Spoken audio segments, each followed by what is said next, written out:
Rev it up and welcome to Cars Yeah, show number 1644. This is Cars Yeah, where you'll enjoy interviews with inspiring automotive enthusiasts. Mark Green is here to provide you with a fuel injection of automotive inspiration. So get in, sit down, buckle up, and get ready for a wild ride here on Cars Yeah.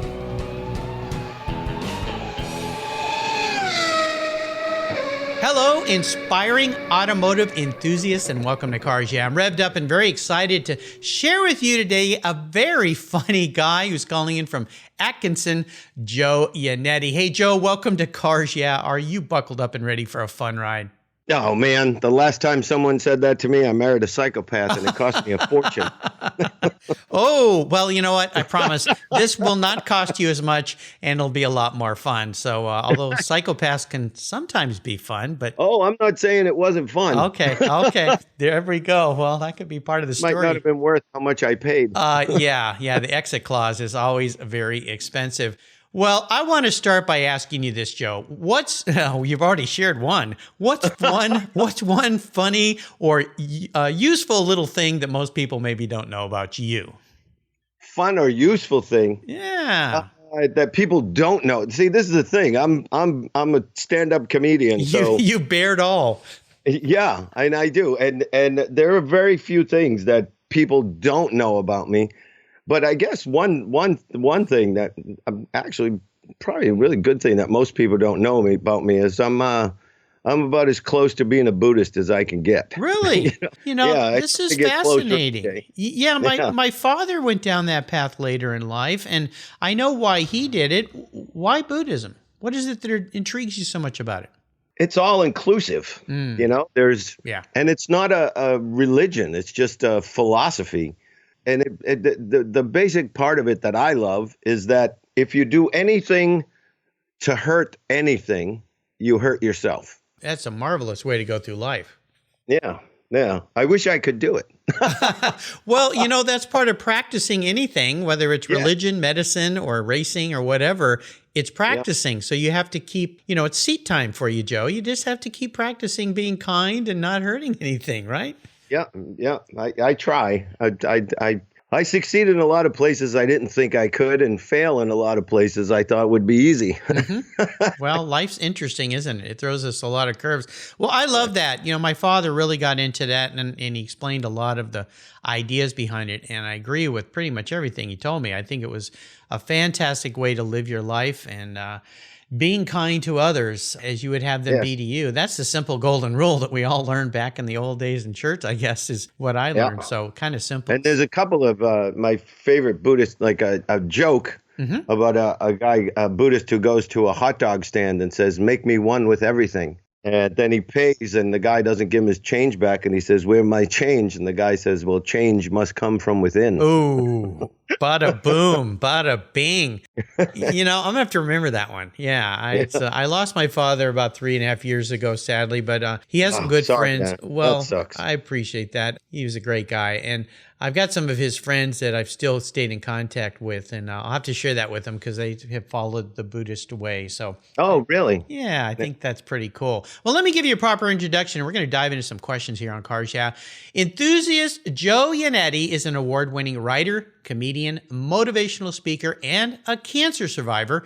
And of those, he says surviving comedy was the hardest. Interesting. His funny point of view was forged from within the world's greatest comedy scene in Boston, Massachusetts, where he got his start. He's performed on stages all over the world and in TV and film. But when he took 2 years off to stay home for the birth of his daughter, he took a job selling cars. And that experience became the basis for his love affair with cars and the notorious yet highly acclaimed movie about his life in sales titled Suckers. I've been one of those, sadly. Joe's buddy and fellow filmmaker Roger Nygaard is a past guest here on Cars Yeah. Make sure you go back and listen to my talk with Roger. He's fantastic. And I'm beginning to see why you two guys click so well together. We'll be back in a minute to learn a lot more about Joe. But first, a word from our valued sponsors that make this show happen. Give them a little love, would you? And we'll be right back. Do you have a pet in your household that loves to go for a ride?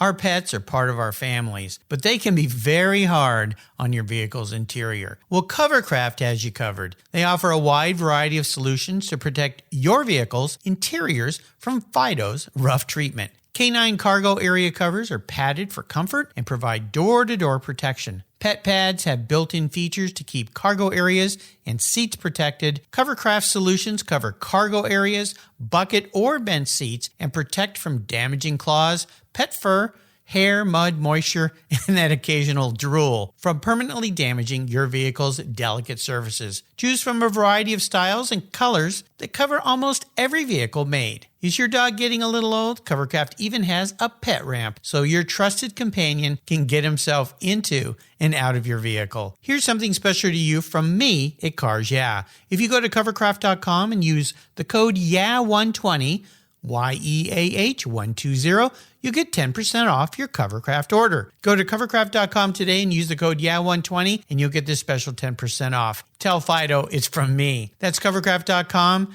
Use YEAH120 at checkout. Covercraft, they've got you covered. Woof. American Collectors Insurance, that's how I now protect my Porsche Turbo, the one I call my Orange Crush. Are you insuring your classic vehicles on your regular daily driver auto policy? Then your special vehicles are at risk. Your regular auto insurance carrier won't tell you how much you'll get until after a claim, and more than likely, you'll be in for a rude awakening. With agreed value policy from American Collectors Insurance, you'll be paid your vehicle's full agreed value. No surprises. If you're driving your collector car less than 5,000 miles a year, do what I did. Call American Collectors Insurance and get your very own agreed value policy tailored to your specific vehicle. If you're like me, you're picky about who works on your special ride. A great policy allows you to choose your repair shop of choice, and that means you'll know the job is done right. I shopped around and decided to protect my car with American Collectors Insurance. They've been protecting vehicles since 1976. Give them a call for a quote today at 866-ACI-YEAH. That's 866-224-9324. And protect the ones you love. I did at American Collectors Insurance. Classic car insurance designed by collectors for collectors. All right, Joe, we are back, and as we dive into this life of yours, I can't wait to do this today with you, buddy. Roger said, hold on to your seats. I want to ask you for maybe a success quote or a mantra, some kind of saying that has meaning for you. Maybe it ties into that Buddhist trend that you're living your life by. It's a great way to get the tires smoking here on Cars Yeah. So, Joe, grab the wheel. This is my favorite saying. It's every circumstance is part of a perfect plan to bring the image of your faith to reality. Whoa. It basically means there's a reason for everything that's happening, and it's all leading you right where you want to be. Don't rattle. Yeah, don't let it rattle you. You know, I want you to dive a little deeper into this because I've talked to people before about this, and there's a little bit about Buddhism in here, I believe, because of all things lead to some path in your life, and even if they're bad or good, embrace them and accept them and find out where they are pushing you. So how have you utilized this belief in, being a stand-up comedian? I don't know how you guys do it. I mean, that's not an easy job, and all the things you've done. So kind of dive a little deeper into why this has meaning for you. Well, just look at the movie. I mean, I was a stand-up comedian. I was traveling around the world. At that time, I was really just traveling around the country. And once in a while to Mexico or the Caribbean or Canada, but mostly just the United States at that point. Mm-hmm. But I was doing lots of television. I was, my career was progressing, and I probably should have stayed in Los Angeles a lot more because that's where stardom is, I guess. But because of the way I grew up and the amount of money I could make on the road, doing something that was absolutely the most fulfilling thing I've ever done in my life, I stayed away because I was working. I was making a decent living, mm-hmm. and I was traveling around. And then I bought this book for my wife while she was pregnant, my first wife. And I read the book while I was on the road. And it was basically everything that happens to a woman's body as the baby grows. And it intrigued me so much. It was like the greatest science experiment. So I decided I wanted to stay in Los Angeles, and I went to a car dealership to buy a car. And I hate saying this, but it's just the only way to explain it. The car salesman was so dumb. This guy, I was like, man, they hired this dude. I could probably get a job here. And I did. I ended up getting a job at that place. And literally, like within 2 days, I was at a major showroom in Atlantic City. And then within a couple of days, I was at a Jeep showroom in Southern California. Mm-hmm. And the magician I worked with in Atlantic City played this music in his act. He never spoke. He played this classical piece of music while he did this particular illusion. And when I was in the dealership, the first day, that music came over the PA system and, you know, background music. And I just started crying. So that's how upset I was that I like, what is wrong with me? I had a guy come in one time to buy a car and he recognized me from TV the night before. Oh my gosh. And he's like, no, this guy looked just like you. I'm like, it was me. That was me, dude. Yeah. And the movie started as a one-man show of exactly that. Like, how did I go from this to this? Yeah. And Roger took that script and said, we can make a movie out of this. So what seemed like utter failure to me turned into producing something that will last forever. And we're proud of this movie.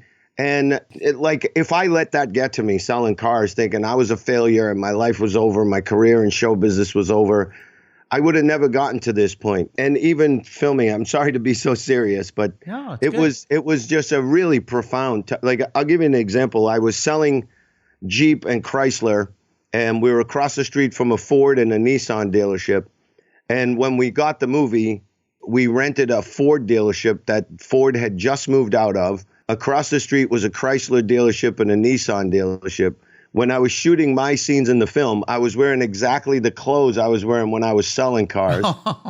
I was selling cars so I could stay there while my daughter was born. When we were shooting the movie, it was the first time I couldn't talk to her every single day because of the schedule and what we were doing and the way I would talk to her. Like, I couldn't be Elmo in the middle of a major film production. Right. You know, so, and it was just so bizarre. You know, I'm wearing the same clothes. I'm actually saying the same things because I'm a salesman in the movie and I'm saying exactly the same things I said. I actually couldn't remember the lines and I wrote them. And I got so frustrated that I just threw the script in a drawer and I said, I'm just going to sell him the car. And it was exactly word for word what I wrote in the script. So it's, you know, so that's an example of, you know, and even another example of when I broke up with my second wife, I thought, you know, my life was over. I was so devastated, but it led to me meeting my third and best wife. Yeah, your third and best wife. Third time's a charm, they say. Yeah, this one is perfect. So, you know, every circumstance and everything works out. Everything kind of, well, if you allow it to. I think that's the key there. If you allow it to and you don't let it beat you up. Well, this movie came out in 2001, so 19 years ago, right?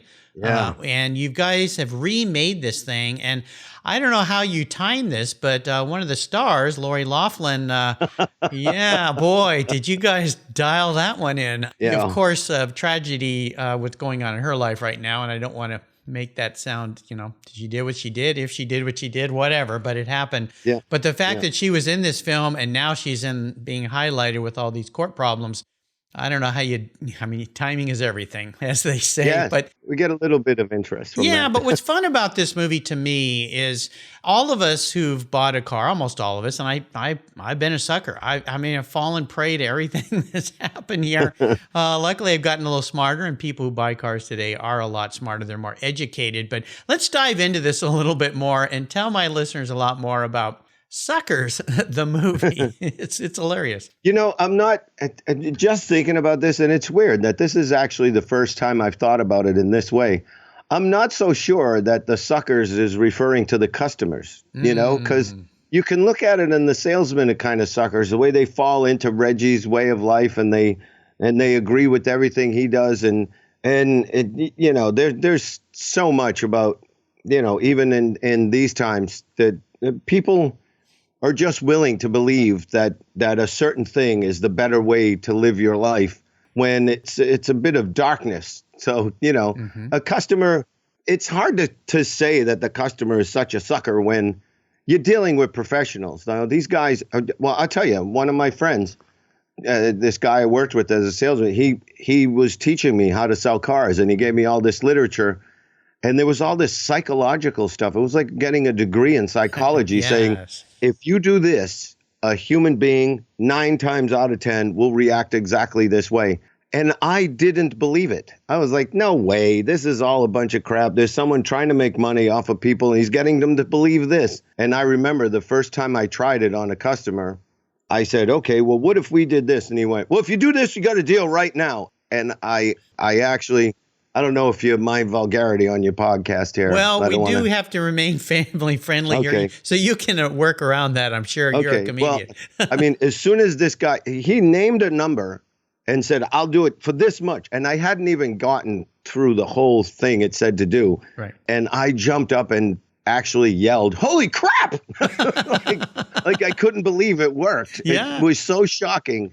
And then as I got better at it and learned how to do it, it's why I quit, because it was so disheartening to me. Feel like you're taking advantage of people? How very easy it is to manipulate a human being. Like I know exactly how con artists get people to believe what they believe. Yeah. It's just a series of statements and questions that when you know how someone is going to react and you're just playing off of that and using it to your advantage, it's so very simple. It's so very simple to see how people will, because people want to believe certain things. Of course. And if you reinforce those things with them, they'll follow you anywhere. And it's really I think everyone should go sell cars the way I did and learn this particular thing about life, because you will save so much money at the dentist. I mean, I've had dentists like, oh, yeah, you have to get a crown. How much is a crown? It's $3,000, but you need it because your tooth is going to rot and you're going to be in so much pain and you're going to be, well, what about this filling? I'd be surprised if it lasts 2 months. And I have fillings that they said that about, and I've had them for 10 years, you know? Yeah. It's knowing when to say to somebody, well, I can't do that right now. What are my options? Instead of just accepting how hard, I mean, if you got all the money in the world, fine, just, rebuild my whole mouth. But, and it's really important, but some people don't have $3,000 for a tooth. Yes. I know. Yeah. No, it's a fascinating thing. And I think all of us who've been around for a while have experienced this when we purchase cars. Today, though, my gosh, things are so different. I know on Roger's website, he has links to go and learn how this trickery happens so you can see it when it's coming and what to do about it. And most importantly, how to be prepared when you go in to buy a vehicle, right? I don't know if you know this. I don't know if Roger told you this, but I just took a job selling cars. Like you're doing it again? Yeah, my industry has disappeared. For the past 15 years, I've been making a living on cruise ships, traveling around the world, and it doesn't exist anymore. No cruise ships. Yeah. And you know what? I hope someday with my grandson to go back and listen to this podcast and go, this is what was going on at the time. And now look what they invented because of that, Yeah. So, yeah. Well, I'm working on spaceships. Well, that's on space. Yeah. They've already been to Mars. There's a whole planet. There's a whole city up there now. Yeah. Well, and I always ask my guests about a big challenge and so forth. And first and foremost, you and your family all been healthy with this pandemic? Yes. Great. Thank God. And really good things have happened in this time. Like my daughter gave birth to my first grandchild. Oh my gosh, congratulations. That's awesome. Yeah, she's in the Air Force. She's down in Florida. Oh. And she's been staying safe and the baby's healthy. And her husband, who's also in the Air Force, just got transferred. So they're together now. And, man. How cool is that? Well, thank you to both of them for their service. And thank you, Grandpa, for having the kids that serve this great country you live in. I think that's fantastic. But I mean, obviously the pandemic has affected you not being able to get on cruise ships. I mean, it's just incredible how it's affected so many things in so many ways. And it trickles down. You think about all the suppliers who would fill a cruise ship. I mean, the workers, obviously, the comedians, the food. Yeah. I mean, the people that sell the paper cups, the plates, it's devastating. Look, even if you just take Fort Lauderdale, where I would be in port on a Saturday with 10 ships, and now the ship that I work on holds 6,500 passengers. Oh, gosh. Wow. So that's 6,500 people getting off the ship into that town. Yeah. And 6,500 people getting on that ship from that town. Wow. And that's only one. Shit, yeah. And the smallest ships hold maybe 2,500 people. So that's another 5,000 plus all the crew members, all the hotel rooms, all the rental cars, all the airplanes, all the taxi, the Ubers, it's unbelievable. And all of those ships going to all of those ports around the world. Yes. Yeah. Taking all that capital and spreading it around. And I always say nothing good happens until there's an exchange of goods or services or capital between two people, because that's really what got the first caveman out of the cave to go over the hill and go, you got rock. I want your rock. Oh, give me your woman. I give you my woman for your rock. Yeah. That's when it all started. The good old days. Yeah. The good old days. Oh my gosh. Well, this movie is very cool. Where can people watch and find Suckers? You can go to my website, Yannetty.com. That's Yannetty. And I'm sure you have links to Roger. And my website, there's a link to where Roger has it on Vimeo. Got it. And you can get it on, you can buy it. It's Blu-ray, and you can stream it from Roger's website has all the links, but mine will link to that. Yeah. It's wonderful. And I can't believe I'm doing this again. Like I know. This time I'm selling used cars. Before, Suckers is based on a new car store. Sure. And it's the same thing. I look at it, I could be all depressed and my career's over, but I look at it and go, all right, last time I did this, it ended up being a really wonderful experience. Suckers 2, the new generation of Suckers. The one I really want to do is the service department. Because if you think you got railroaded when you bought the car, the service department is I mean, they make the car salesmen look like angels. That's where the real money's made. Oh yeah. Yeah, absolutely. I always ask my guests about a big challenge. You've mentioned some of them in our conversation here, but I want you to dial into one big challenge in your life. And the most important part of the story needs to be the lesson it taught you so that you came out in a positive way. So take us on a little journey here, Joe. All right. Well, okay. So life is going great. I'm working. I've got it down to just literally the 3 ships that I love the most. I'm working those 3 ships. I'm sailing in and out of the United States, so I don't have to deal with all these crazy flights and immigration and all this stuff in foreign countries anymore. Mm-hmm. The company has given me exactly what I want. They're the biggest, best ships in the world. I meet the woman of my dreams, and then I get a lump in my throat, and not the kind like, oh, I'm in love, the kind that's stage 4 throat cancer. Oh, my gosh. And this is 2014. I got diagnosed with stage 4 throat cancer, and my doctor actually has to yell at me. Like, this is serious. You need to stay home and take care of this. Because I'm like, well, I can't cancel this work. I got to pay my bills. What am I going to do? Right. So I get stage 4 throat cancer. They take out my tonsils, which it was connected to. It's connected to my lymph nodes, which made it stage 4 once it spreads to more than one organ. Right. And eventually I got 7 weeks of radiation, which they're just lighting your throat on fire. I get 3 massive rounds of absolutely the worst chemotherapy there is. And my brother comes to live with me, saves my life. I mean, Dana-Farber, Obamacare. I had no insurance because back then, I'm just a single comedian. And in order for me to get any type of health insurance that would actually pay for anything, it was thousands of dollars a month, and I couldn't afford that. So I wasn't going to spend a lot of money on insurance that really wasn't going to help me if I got sick. So I got stage 4 throat cancer, pre-existing condition, nothing, no health insurance.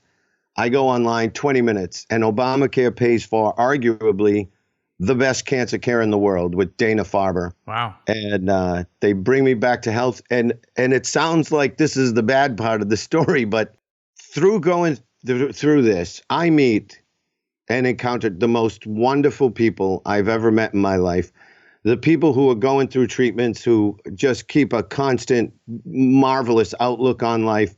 The people that are taking care of those people, that are constantly watching people that they come to love, and some of them make it and some of them don't, and how they deal with that, and having total strangers deal with you in your most disgusting state you've ever been in.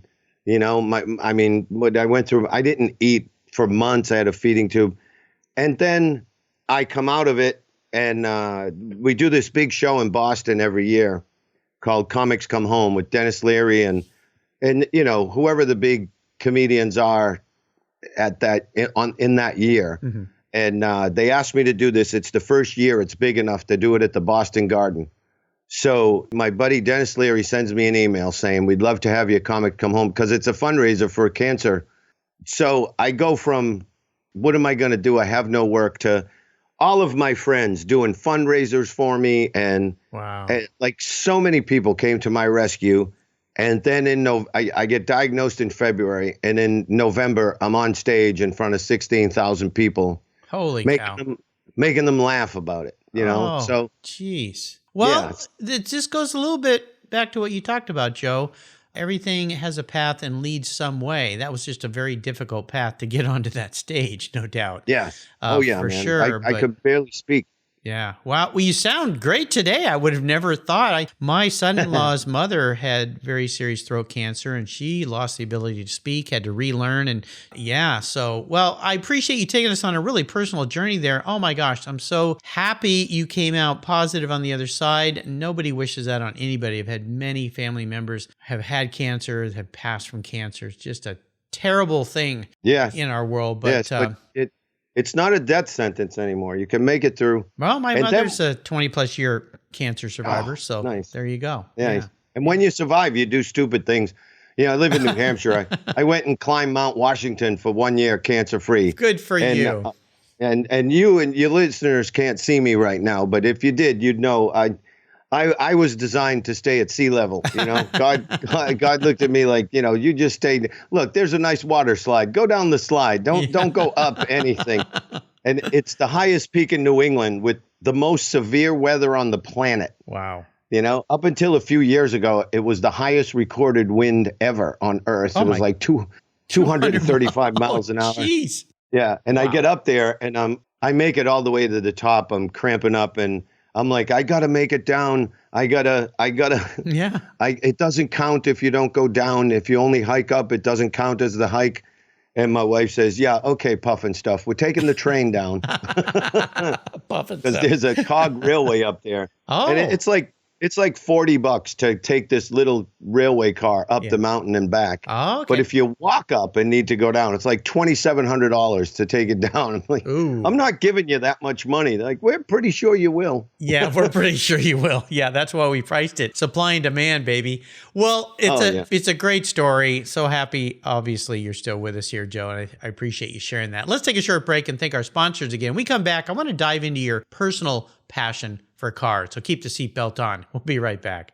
Let's step away from the conversation and talk about our charity of choice here at Cars Yeah, America's Automotive Trust. America's Automotive Trust is a group of like-minded nonprofits that are working together to preserve and promote car culture across the country. Together, they provide scholarships and grants to aspiring technicians and restoration artists. They provide youth education programs and bring communities together through auto-related events, car shows, and drives. Among these nonprofits is Techforce Foundation, a great organization dedicated to solving the technician shortage that threatens the transportation industry today. By providing career development resources and increasing awareness and enthusiasm for the tech profession, Techforce is bringing bright young students into the auto, diesel, aviation, marine, motorcycle, motorsports, and restoration worlds. To date, they've awarded more than $10 million in scholarships and grants to tech students. And in times like these,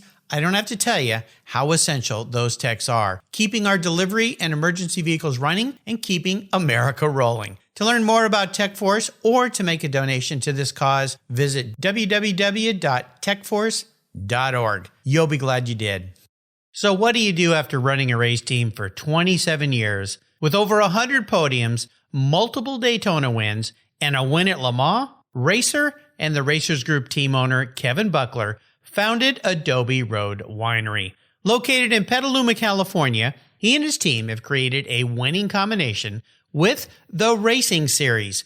These are 4 ultra-premium red wine blends that are in a class of their own. Like racing, these wines comprise of art, precision, engineering, science, wrapped in a whole lot of fun. You can choose from 4 blends, titled Redline, Apex, Shift, and the 24. Today I'm going to tell you about Apex. It's a rich and complex blend of Cabernet Sauvignon, Syrah, and Cabernet Franc. This blend is a showcase of perfection and hits the apex with its full-bodied smooth finish. An added very cool option is the label. It's a multi-dimensional rumble strip apex, reminiscent of Turn 4 at Laguna Seca. The Racing Series is a spectacular gift for the automotive enthusiast in your life, and I've got a deal for you. If you use the code CARSYEAH, all one word in all caps, at checkout, you get $10 off any purchase of the wines from the Racing Series. Your wine ships promptly and arrives quickly. Use the code CARSYEAH at checkout for $10 off your purchase today. There's always a seat at the table for excellence with the Racing Series. Go to adoberoadwines.com today and use the code CARSYEAH. Cheers! All right, we're back, and I want you to share a story with me, Joe, that instigated this personal passion that you have for cars. I know that there's a little bird told me about a 76 Pontiac Grand Am in your life, but my baby. Yeah, but let's talk about the first time in your life you realized that cars meant something to you. It could have been when you were a kid. Maybe it happened later in life. Well, it happened when I was a kid, but I should have known more. I have 2 older brothers that are 8 and 6 years older than me, and they were muscle car. Like they would build their own cars. You know, my brother Ed would build his car. My brother David would smash them all. So well, they make a good team. My brother David totaled more cars and more beautiful cars, but I used to watch them and they would race, but they didn't want me around because I was the little pain in the butt brother. And so they never really taught me anything about the cars, but I would see them. You know, my brother had a 73 Roadrunner with a 440 in it. And I didn't know this until later on in life, that the car was only a year old when he got it. Wow. And he took the engine out of it and he put a 440 in it. And then he was at a stop sign and somebody hit him head on and towed it, because those cars have like a half frame or chassis. It's not like they're really super light.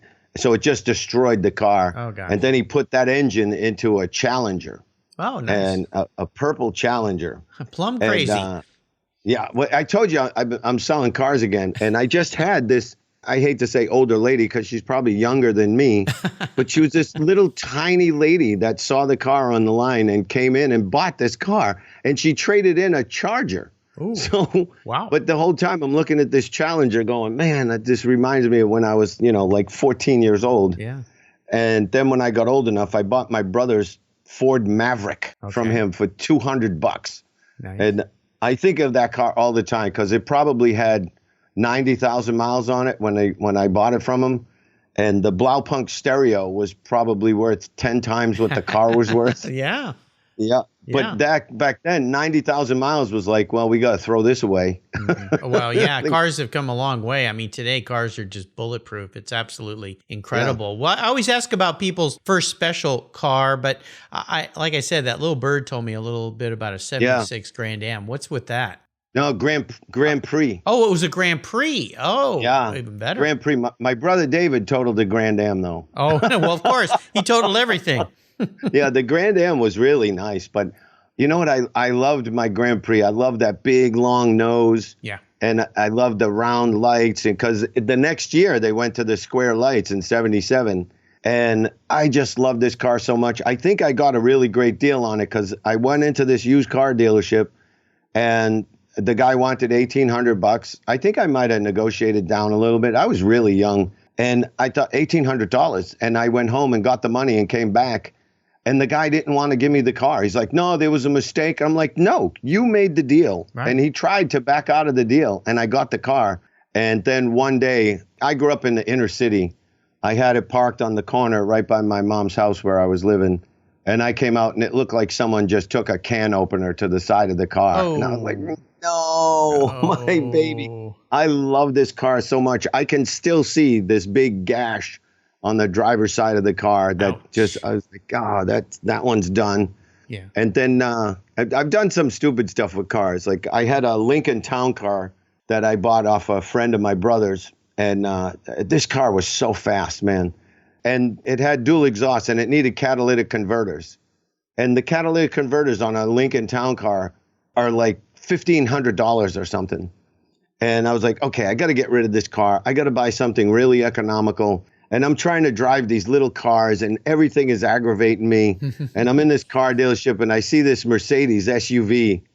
And I'm like, no, I can't do that. I'm like, what's up with that car? Thinking he's going to tell me it's $25,000. And it was like, I think it was like $7,000 or $8,000. And I was like, really?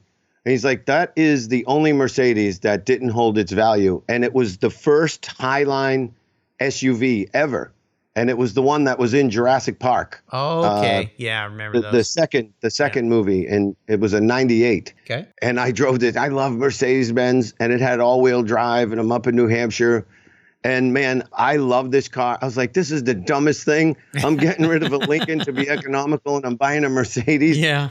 And my daughter was in the car. It was like the second day I owned this car. I was driving to a friend's house, and it broke down, and it was a relay. That was $700. And my daughter is laughing so hard. It was just this stupid little plug that because it had a Mercedes star on it, it was $700. Ouch. I was so mad at myself. Well, that's what happens with these high-end marks, right? Oh, yeah. But I love that car. That's still one of my favorite cars. I think I sent you a picture of that one, too. Yeah, you did. Actually kissing it goodbye. You were kissing. Yeah, I didn't know you were kissing it goodbye. But I said, why has I got a picture of a guy kissing a fender of a car? That's kind of weird. Oh, well, we'll learn. And we just learned about it. So there you go. Well, Joe, I'm going to get into your head a little bit here. I'm going to be your psychiatrist today. And I want you to share with me answer to this question. If you woke up tomorrow and you were a vehicle, and this isn't what you want to be, this is how you perceive your personality manifest into some kind of vehicle, what would Joe Yannetty be? Oh, man. A train. Well, that's okay. You know, I've heard some pretty well, let's dive into this. You know, I'm your doctor today. So, Joe, what is it about a train that you identify with? It's bigger than it should be. Well, yeah. There you go. They don't get the respect they deserve. Okay. Yeah, there's a Rodney Dangerfield line. I'm so sorry that this question is making me cough. Well, that's okay. Take a moment, take a sip of water. You know, I always figure if I can get my guest to cry, then I've done my job. You know, so I've had one guest at a 1644 that made me cry. John Nikas. Yeah, you listeners, if you missed that one, go back and listen. I actually choked up and had to stop in the middle. Wow. Yeah, but I don't want to dive into that story. I want to stay with this train. I wanted to stay with this train concept here. So you're bigger than you think you should be, big, massive, moving on rail. Now, this is another interesting thing about this, Joe. Trains don't deviate from the track they're on, but I don't sense you're that kind of guy. You know what? I think I'm kind of like that because I'll see the other tracks and go, you know, I could go that way. Probably should go that way. Yeah. But I know this way is more fun. Okay. And if I go that way, I'll probably be more successful and eventually have to have more fun. But I want to have fun right now. Okay. And I think the way the train moves, I'm, by the way, this is with absolutely no forethought at all. No one's ever asked me this question. I've never thought of this. I'll bet. But I can see how my life, like I probably should have taken some different paths. But along the way, the view has been spectacular. Yeah. And I've really had a great time. That's all that matters, Joe. You know, obviously, there's probably nobody listening to this that knows who I am. And that's not what a comedian wants. You want everyone to know who you are. Well, I doubt that, Joe. But I'm having a great time. Good. You know, if someone said to me, if time wasn't a factor and you had to get from one place to another, how would you get there? I would say a train. Mm. I love trains. I love sitting on a train. I love watching what's going by. Yeah. I love that it's not so fast that you miss anything, but it's fast enough that you're going to get there. Mm-hmm. And you have to be able to sit back and relax and enjoy the ride. Yes. rather than be anxious that you're not getting there fast enough. That's what life is all about, because the end of life is not a place you want to get to very quick. That's for sure. No. Very nice. I like that. That's a great, clever, unique answer. Not heard that one before. I don't think anybody, I've had tanks, I've had airplanes, I've had motorcycles and lots of cars, but I don't think I've had any trains. That's very interesting. So there you go. I'm surprised. I'm as surprised as you are. Well, you know, like I don't know where that came from, but I like it. I'm doing my job. I'm drawing some things out of you. The inner Joe is channeling today. All right, Joe, we're up to what I call the last lap. We'll get to the checkered flag in a minute. Okay. I'm going to fire off a series of questions and have you give our listeners some quick blips. I usually say of a throttle, but since it's a train, the blasts of the train horn, because those things everybody knows. Whistle. You whistle. There we go. What's one of your personal habits, Joe, that you think has contributed to the many successes you've had in life? Laughing. There you go. Laughing. Just being able to laugh at whatever the hell's coming down the road. Yeah. And just being able to see the absurdity and know that, I know eventually I'm going to laugh at this, so might as well start laughing now. Yeah, I love it. Laughing is contagious, and it's really, really healthy. I always say to people, when's the last time you really laughed hard? You need to do that again because it feels damn good. How about if I could arrange for you to have a drink or a meal with anyone in the automotive industry, living or deceased? Who would it be? I think Lee Iacocca. Oh, okay. I like it. I think he saved Chrysler. Yep. And he's Italian. I'm Italian. So when I think of someone I would want to talk to, I think of what I would want to eat. And I think Lee and I would eat the same stuff and enjoy it. Yeah. And we'd have a laugh. And, I just watched Ford versus Ferrari. Oh, yeah. Yeah. And, you kind of get to see the inside of the drivers and see what the driver felt like and what Shelby felt like and what he did. But you never really, you see that Lee is part of it. Yeah. But you never really get to know what he's thinking and why he's doing what he's doing and, what his goal was in that whole thing and finding a balance between your boss in Ford and the guy that can get you what your boss wants, but having to walk that tightrope of all the obstacles that are put in his way. And yeah, especially when your boss is a Mr. Ford. Holy cow. Right. Yeah, Right. Big Yeah. ego there. Well, I'm going to ask you a question I ask all my guests, but I'm going to twist it. I usually say, what's the best automotive advice you've ever received? I'm going to twist this up to benefit our listeners. What's the best automotive advice Joe can give to a person who's going to go out and buy a car? Educate yourself. Yeah, definitely. Learn everything that you can. And you know what? I'm not going to say that. My number one bit of advice is have fun. I had a what friend if of the mine. other guy's not letting you? I told your buddy Roger this story. I won't do it again. But basically, first time I bought a new car with my new bride. We had just been married. And I wanted it to be a great day. It was horrible because the guy did all that stuff. This was back in 1984. 85. Yeah. He did all that stuff that we all hate about the car buying experience. And I literally walked all the way to the car, was getting in, and he said, okay. And I went, too late, dude. And I drove away. Good. Well, because it just so angered me so much. So keep going the path you're going on because we need some help, us suckers. Right. Well, I think in terms of buying the car and getting the right price and buying the right car, educate yourself. But in terms of the entire process, my number one thing, and it's the same advice I got, the best advice I ever got about being a comedian: have fun. Yeah, have fun.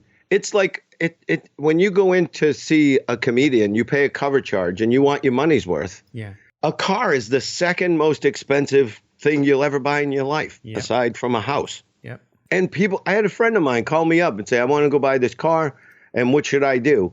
And I'm like, first of all, enjoy yourself. He's like, I can't. This is so aggravating. I'm so afraid of what they're going to do to me. I'm like, you have all the control. You have the money. Yeah. You have the money. They have the car, but they don't have the only one. Yeah. And there's many, many more just like it. Right. And have fun. And if the guy doesn't let you have fun, And now you don't have to get ripped off, and you don't have to destroy the guy who's selling you the car. Right. You have to understand that they can only sell, like people, I hate it when people come to me and go, man, I got that salesman. He was going crazy. He was so upset. His boss, I'm like, did they let you leave with the car? Yes. Then they made money. Right. They wouldn't let you leave if they weren't making money. Right. Yeah. You know, they didn't lose money on this car because you're such a genius. Right. You know? Well, and who would want someone else to lose anyway? I mean, the guy's got to eat. A dealership has to live. So, yeah, it needs to be equitable. I really wish they sold cars like they sold pants. Here's the price, take it or leave it. Yeah. Because this game that you have to play really puts people in a very defensive and ugly situation. Now, is there a resource out there that you find as a go-to for you? It could be anything, a website, an app, a supplier, some place that you'd like to share with the listeners?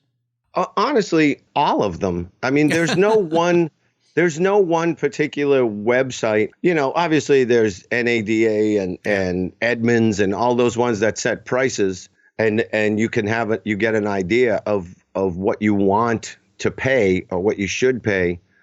But as long as you go in armed with knowing exactly whatever you're purchasing is worth, and the good features, and try really hard to find out the worst things about the vehicle and see if those are things that you're willing to live with. Because everybody has their hot buttons and what they love. It amazed me selling cars in Los Angeles, because I grew up in Boston. I live in New Hampshire. Here, people buy what they need. You know, they're buying something that's a utility. In Southern California, they buy what's hot. Yeah, what's fun. They buy something the way because they want to look a certain way. And it used to crack me up when people say, I need this Jeep Grand Cherokee with upcountry suspension and four-wheel drive. And I'm like, you live in a place that it barrely rains. Yeah. Never Why do you mind need all snow. that? Yeah. Yeah. I grew up in New England. I never had four-wheel drive. I never had all-wheel drive. And I had to get in and out of parallel parking spaces. Oh, geez. Yeah. So. Wow. Well, good references there. Now, is there a book you've read, Joe, maybe of late that you think others should read as well, that you learned a lot from? Oh, there's so many books, but that quote earlier about every circumstance is part of a perfect plan. Yeah. That's in a book called 3 Magic Words by U.S. Anderson. Just remember USA. U.S. Anderson. And it was written in the 50s. And I've never read a book except on how to sell cars when it came to cars, you know. And I love that the 4 agreements, they're all like self-help, psychological, mystical, things like that. My favorite book of all time is a book called The Secret of Letting Go.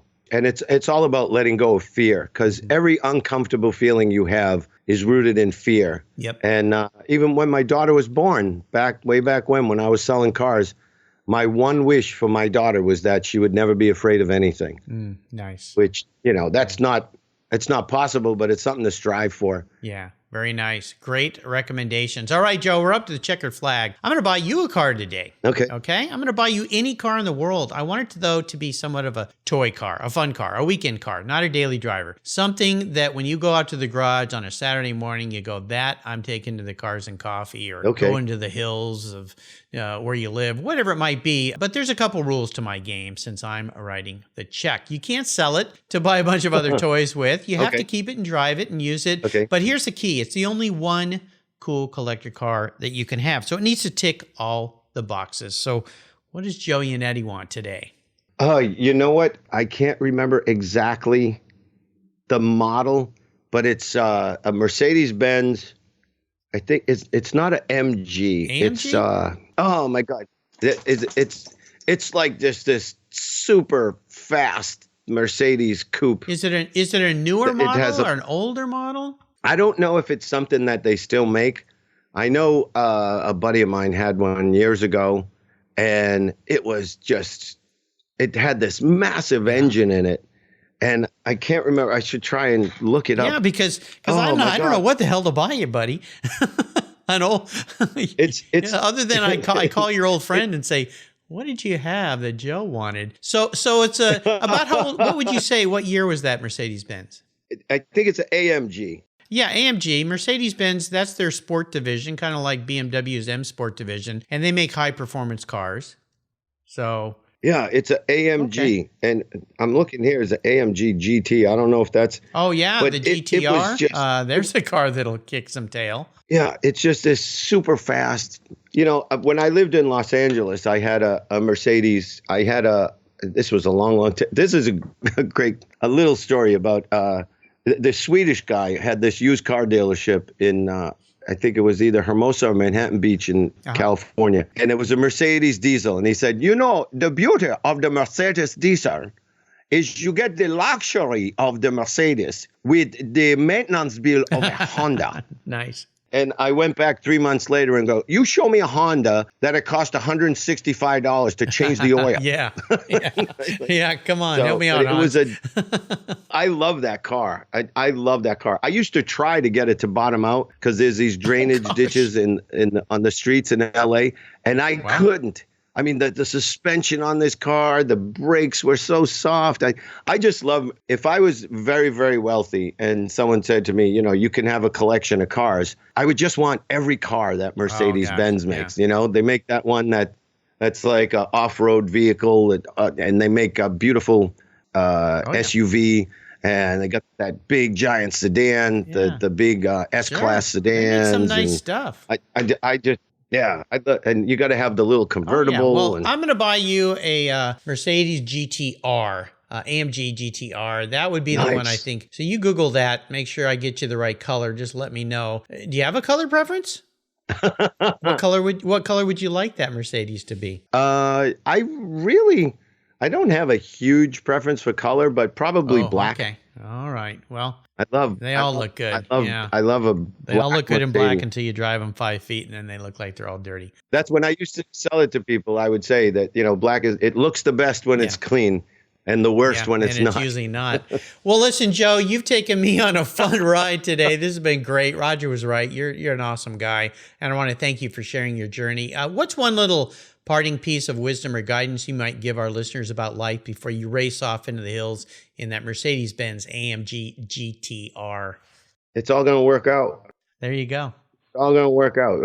Everything that you think it's the end of the world, it's not. And life is a roller coaster, and eventually it all works out, man. It's you go through changes, and you just got to do what you got to do. I'll tell you something, Joe. Those are the best words you can tell anybody in any situation. It gives them such a vote of confidence. So I love the fact that you said that. Listeners, you can find this character at his website, Yannetty, YANNETTY.com. His website, I encourage you to follow. And of course, I'll put links to Suckers, the movie, so you can watch that and get a little laugh. It will definitely make you laugh and bring back memories if you've ever bought a car. Some of them might not be so good, but you'll laugh about them in hindsight because you did get that car eventually, and that's all that matters. Joe, by the way, before I let you go, I want to have a shout out to Jenna Kirshen, the PR lady who helped introduce me to Joe. Yeah, thank you, Jenna. Also to Roger. She's great. As Roger said, everyone needs a Jenna in their life. So there you go, Jenna. Thank you. Thank you very much. Joe, thanks for being so generous today with your time, your expertise, your humor, your life. This has been a delightful travel trip we've taken with you today. Until you and I talk again, my friend, I'll see you down the road. Thanks, buddy. You're welcome. Are you looking for a way to get your products or services into the ears of thousands of automotive enthusiasts around the globe? I can help.